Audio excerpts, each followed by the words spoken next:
Hello दोस्तों, NTPC means national thermal power corporation. इसकी subsidiary company NTPC green energy अपना IPO लाने के लिए रेडी है। प्रोसेस को फॉलो करते हुए अभी हाल ही में 18 सितंबर 2024 को कंपनी ने अपना डीआरएचपी सेबी के पास सबमिट कर दिया है। जैसे ही डीआरएचपी को सेबी की तरफ से अप्रूवल मिल जाता है, उसके तुरंत बाद ही कंपनी अपना आरएचपी सेबी के पास सबमिट करेगी। डीआरएचपी का मतलब होता है draft red hiring prospectus and RHP का मतलब होता है रेड हायरिंग प्रोस्पेक्टस। डीआरएचपी में कंपनी की बेसिक डिटेल होती है एंड आरएचपी में कंप्लीट डिटेल होती है कंपनी की और आईपीओ के बारे में भी। जैसे आईपीओ का प्राइस क्या रहेगा, आईपीओ किस डेट पर आएगा और इन्वेस्टर कोटा कितना रहेगा। इसके अलावा और भी बहुत कुछ जानकारी। दोस्तों, जैसे ही एनटीपीसी ग्रीन एनर्जी की आईपीओ की न्यूज मार्केट में आई, उसके तुरंत बाद ही एनटीपीसी, जो कि एनटीपीसी ग्रीन एनर्जी की पेरेंट कंपनी है, उसके शेयर ऊपर चढ़ने लगे। ऐसा क्यों हुआ, ये अभी हम आगे जानेंगे। अभी यहाँ दोस्तों हम ये समझते हैं कि NTPC and NTPC green energy दोनों ही कंपनी एनर्जी बनाती हैं। तो आखिर ग्रीन एनर्जी का मतलब क्या होता है और किस कंपनी का फ्यूचर ब्राइट है, आइए देखते हैं। तो देखो, एनटीपीसी की शुरुआत सन 1975 में हुई थी। उस समय बिजली की बहुत ही ज़्यादा ज़रूरत थी, जिसको पूरा किया इस सरकारी कंपनी ने। लेकिन एनटीपीसी जो बिजली बनाती थी वो एक कोयले को जलाकर बनाती थी। तो कोयले को जलाने में काफ़ी सारी हानिकारक गैसें निकलती थी, जिससे हमारे वायुमंडल में बहुत ही ज़्यादा प्रदूषण फैल रहा था। लेकिन समय के साथ इसका सॉल्यूशन भी हुआ। इसका सॉल्यूशन आया दोस्तों ग्रीन एनर्जी। ग्रीन एनर्जी मतलब कि इस एनर्जी को सौर पैनल से बनाया जाता है, पवन चक्की से बनाया जाता है या फिर कचड़े से भी बनाया जाता है। ग्रीन एनर्जी का सिंपल मतलब है कि इससे प्रदूषण नहीं होता और ना ही इसको बनाने के लिए हमें किसी जीवाश्म ईंधन जैसे कि कोयला, गैस या फिर और किसी ईंधन पर डिपेंड होने की जरूरत है। तो एनटीपीसी ग्रीन एनर्जी अपना 10,000 करोड़ रुपए का आईपीओ लेके आ रही है और यहाँ पर जो पूरा आईपीओ है वो फ्रेश इश्यू रहेगा। फ्रेश इश्यू का मतलब ये होता है कि कंपनी जो भी आईपीओ से पैसा जुटाएगी वो उसको अपने पास रखेगी। अदरवाइज एक ओएफएस भी होता है, जिसका मतलब होता है ऑफर फॉर सेल। मतलब कि जब कंपनी शुरुआत में इन्वेस्टमेंट करती है तो वह अपने साथ काफ़ी सारे इन्वेस्टर को ऐड करती है। तो जब कंपनी ग्रो हो जाती है, उसके बाद जो इन्वेस्टर हैं उनको ऐसा लगता है कि अब यहाँ पर हमारा ज़्यादा प्रॉफिट नहीं होगा, तो जो पहले से उसमें इन्वेस्टर होते हैं वो अपना हिस्सा बेचकर कंपनी से निकल रहे होते हैं। तो दोस्तों ऐसा यहाँ पर नहीं है। यहाँ पर ये टोटली फ्रेश इशू है, जो कि एज ए इन्वेस्टर हमारे लिए एक अच्छी बात है। यह आईपीओ 2024 में अब तक का सबसे बड़ा आईपीओ है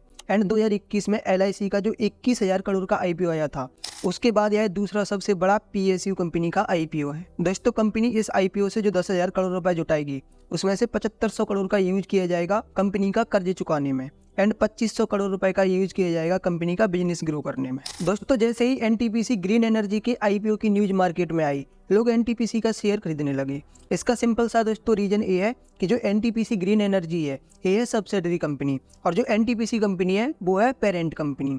मतलब कि अगर कोई कंपनी पहले से मार्केट में लिस्टेड है एनटीपीसी की, तो अब एनटीपीसी जितने भी अपने आईपीओ लेके आएगी, उन आईपीओ में वो शेयर होल्डर कोटा रखेगी। सिंपल कहने का मतलब ये है कि जो एनटीपीसी के शेयर होल्डर्स हैं उनको कुछ छूट मिलेगी। मतलब कि उनके लिए स्पेशल कोटा रखा जाएगा, जिसको शेयर होल्डर्स कोटा बोलते हैं।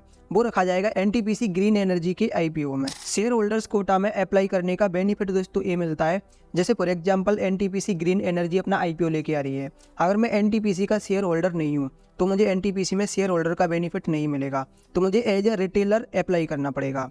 तो रिटेलर का कोटा रहता है वही 10 से 15%। तो यह एक अच्छा आईपीओ है, तो इसमें काफ़ी सारे लोग अप्लाई करेंगे, तो हो सकता है कि मुझे कोई भी अलॉटमेंट ना मिले। तो यहाँ पर मैं क्या करता हूँ, पहले से एक शेयर खरीद के रख लेता हूँ एनटीपीसी का। अब मैं हो गया शेयर होल्डर।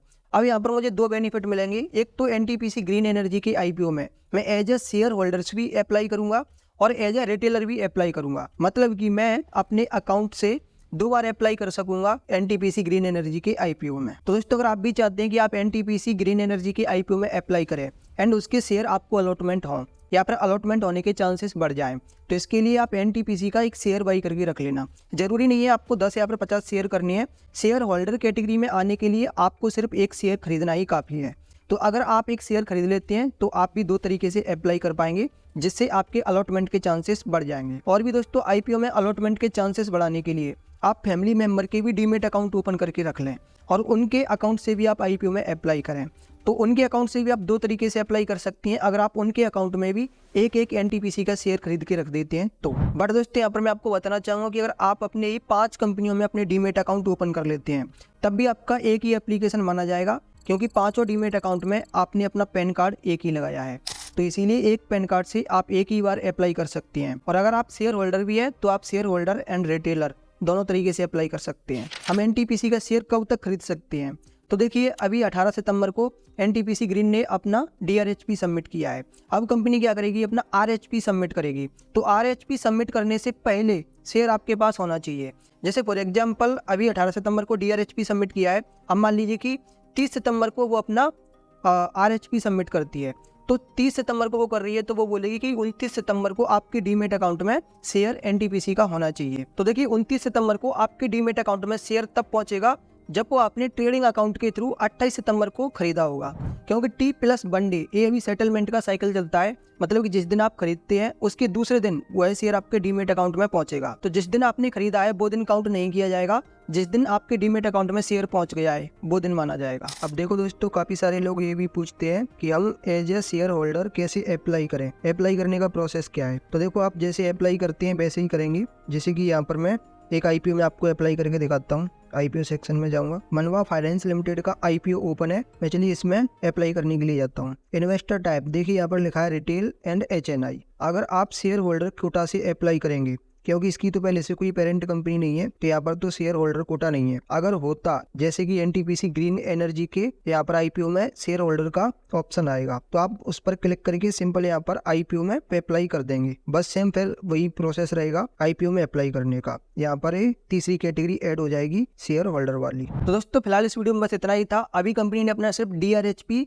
सबमिट किया है। इसकी आगे की और भी इन्फॉर्मेशन आपको हमारे चैनल पर मिलती रहेगी, तो चैनल को सब्सक्राइब करके जरूर रख लेना। एंड दोस्तों, आईपीओ में अप्लाई करने के लिए एक डीमेट अकाउंट की भी जरूरत होती है। तो अगर अभी तक आपके पास कोई डीमेट अकाउंट नहीं है या फिर आप फैमिली मेंबर के अकाउंट ओपन करना चाहते हैं, तो कुछ अच्छे ब्रोकर के लिंक मैंने इस वीडियो के डिस्क्रिप्शन में दिए हैं, उनमें आप अपना अकाउंट ओपन कर सकते हैं।